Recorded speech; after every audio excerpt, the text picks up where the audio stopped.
Nós estamos aqui no estado de Ohio, numa semana muito especial. Estamos saindo agora aqui de Columbus e nós vamos com destino a uma cidade bem ao norte aqui do estado de Ohio, chamado Bowling Green, mas ela se chamava Lovett's Grove. Eu estou aqui com um grande amigo, Moisés. Olá pessoal, bom dia a todos. E foi nessa cidade, em Lovett's Grove, que aconteceu uma das visões mais importantes de Ellen G. White. Quem sabe a visão mais importante de todo o seu ministério profético. Chegamos agora a Lovett's Grove. E foi para esta cidade que veio o casal Tiago e Ellen para visitar alguns guardadores do sábado. De fato, em 1858, não havia ainda o nome Adventistas do Sétimo Dia, o que só passou a ser adotado a partir de 1860. Aqui atrás de mim, nós temos a Igreja Adventista do Sétimo Dia de Lovett's Grove, ou de Bowling Green. Mas em 1858, nos meados de abril, Tiago e Ellen vieram visitar várias famílias guardadoras do sábado.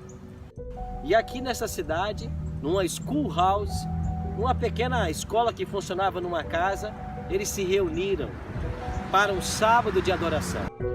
No sábado, os serviços foram conduzidos pelo pastor Tiago White.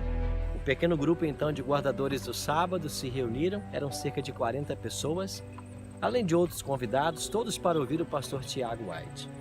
Tudo estava correndo bem, até que veio a falecer John Avery, um pequeno garoto de 5 anos de idade, filho de William Avery, um dos guardadores do sábado aqui da região.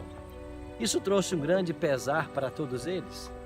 Imagine você, no meio desse final de semana especial, o falecimento dessa criança. O pastor Tiago White foi então convidado para fazer a cerimônia fúnebre naquele domingo à tarde. E enquanto ele estava fazendo a cerimônia, Ellen G. White também quis falar algumas palavras de conforto à família. Quando Ellen G. White começou a falar a respeito da ressurreição, dos mortos e da breve volta de Cristo, ela foi tomada em visão aqui em Lovett's Grove. Não era fácil ser um profeta ou uma profetisa de Deus, porque de fato o profeta não podia escolher a hora em que ele queria receber a visão de Deus. Talvez eu e você pensemos que num funeral de uma criança não fosse o momento ideal para que Deus desse a Ellen uma visão, mas foi isso que aconteceu. Enquanto ela falava algumas palavras de conforto à família enlutada, ela foi arrebatada em visão essa que durou 2 horas. Essa visão ficou conhecida como a visão do grande conflito, porque foi nesta visão que Deus descreveu para Ellen, desde o princípio da queda de Satanás, a sua expulsão do céu, e depois um vislumbre a respeito de toda a história humana até o final do grande conflito. Ela havia recebido visões 10 anos antes a respeito desse tema, mas agora ela não só recebera mais informações, como também a ordem de escrever o que ela havia visto aqui em Lovett's Grove.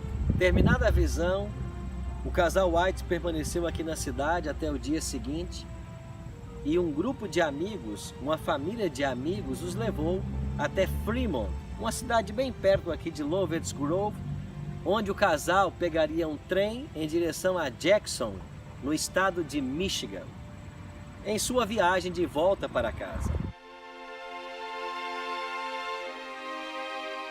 Nós estamos agora em Fremont, aqui no estado de Ohio. No dia seguinte ao funeral e à visão que Ellen G. White teve a respeito do grande conflito, uma família de amigos trouxe o casal de carroça até este local. E aqui em Fremont, o casal White tomou um trem em direção a Jackson, lá no estado de Michigan. Foi dentro desse trem que partiu aqui de Fremont que Ellen G. White começou a contar um pouquinho da história, dos detalhes que ela havia visto na visão no dia anterior na cidade de Lovett's Grove. O pastor Roger Kuhn, em seu livro, fala que enquanto Ellen G. White contava a história para seu esposo dentro do trem que partiu aqui de Fremont, um passageiro invisível, não pagante, ouvia com muita atenção a história. Era o próprio Satanás. E quando Satanás ouviu os detalhes da visão que Ellen G. White havia tido, ele se propôs a não permitir que Ellen publicasse aquilo que havia escrito. Quando eles chegaram na cidade de Jackson, no estado de Michigan, o casal White foi abrigado pela família Palmer. E foi na casa dos Palmers que Ellen G. White foi atacada de uma paralisia que quase lhe tirou a vida. Ela perdeu completamente suas forças e, com muito custo, ela pôde, com a ajuda de Tiago White, embarcar de trem novamente desde Jackson, em Michigan, para a cidade de Battle Creek, aonde eles moravam. Ellen G. White, após esse grande ataque de paralisia, começou a escrever o que ela havia visto na visão de Lovetts Grove. Mas ela estava tão fraca que por vezes conseguia escrever apenas uma página por dia e tinha que descansar 3 dias até conseguir escrever a próxima página. Com muita dificuldade, ela terminou o manuscrito de 219 páginas, que nós vemos a chamar como Spiritual Gifts, volume 1, que depois teria o nome de O Grande Conflito.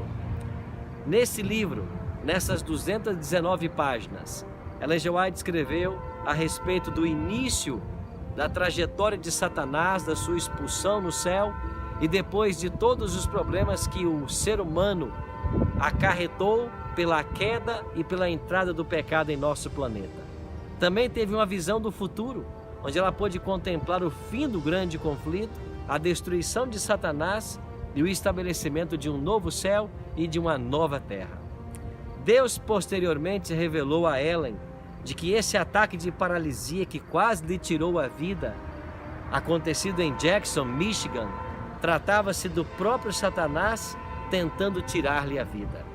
Ela pensou que nunca mais veria seus 3 filhos, achou que seria de fato sua morte, mas Deus poupou a vida de Ellen para que ela escrevesse e continuasse o seu ministério profético, abençoando com seus ensinos milhares de pessoas.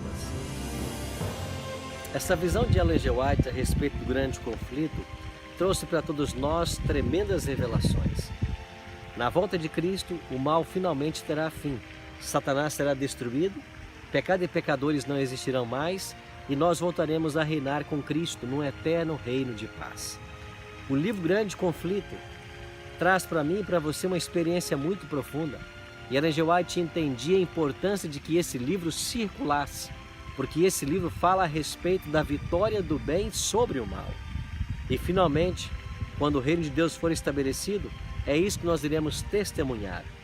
Deus vencerá a batalha e os santos dele, aqueles que amam e servem ao Senhor, receberão o reino prometido. Que Deus abençoe a mim e a você. Que nós entendamos o grande conflito em que estamos vivendo. Que nós valorizemos esse livro tão especial e ajudemos na sua divulgação. Mas nunca nos esqueçamos. Deus finalmente trará a vitória para mim e para você, se nós nos apegarmos aos braços de Jesus. Deus o abençoe.